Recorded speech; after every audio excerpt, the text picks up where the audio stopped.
काहे करता रहो में बार बार काहे ने कमानो काहे मानी रे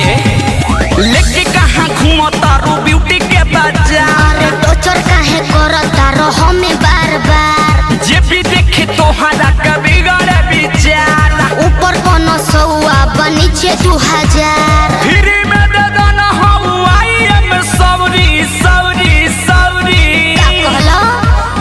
पैसा न कौड़ी सलाम कर छोड़ी पैसा न कौड़ी सलाम कर छोड़ी पैसा न कौड़ी सलाम कर छोड़ी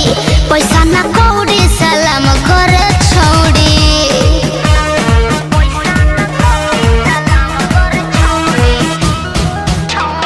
रिया फिल्म्स रिकॉर्डिंग स्टूडियो दिल्ली।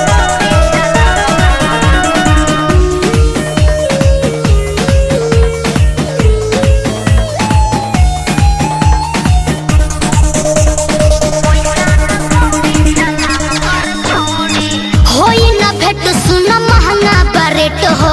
इतना सुनर सामान बा लौकता तोनी तोनी दिल में परौनी एही से डोहलती मान बा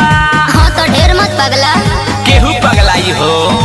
होई न भेट सुन महंगा बरेट हो इतना सुनर सामान बा लौकता तोनी तोनी दिल में परौनी हेलो। एही से डोहलती मान बा देखी के तोहरा के हम यही दौड़ी दौड़ी दौड़ी हट तो हम का करी पैसा न कौड़ी सलाम कर छोड़ी पैसा न कौड़ी सलाम कर छोड़ी अच्छा। पैसा न कौड़ी सलाम कर छोड़ी चढ़ लो। पैसा न कौड़ी सलाम कर छोड़ी तू डर जाना तारे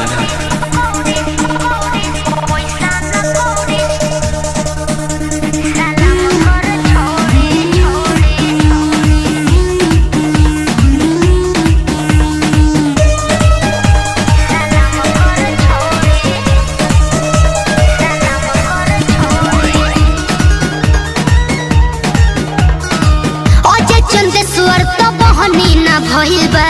देहब ना तोहके उधार हो अलबिला यो सुखी दिखी तू देखो होई तो हर उपकार हो अरे चलो हटा ना कहाँ हटी हो अजय चंदेश्वर तो बहनी ना भइल बा का करी? देहब ना तोहके उधार हो अलबिला यो सुखी दिखी तू देखो होई तो हर उपकार हो हनु तोहरा हो चीज पाटा काटा तानी भौरी भौरी भौरी मुआवे तो गावे मर जा पैसा ना कौड़ी सलाम कर छोड़ी पैसा ना कौड़ी सलाम कर छोड़ी ओहो। पैसा ना कौड़ी सलाम कर छोड़ी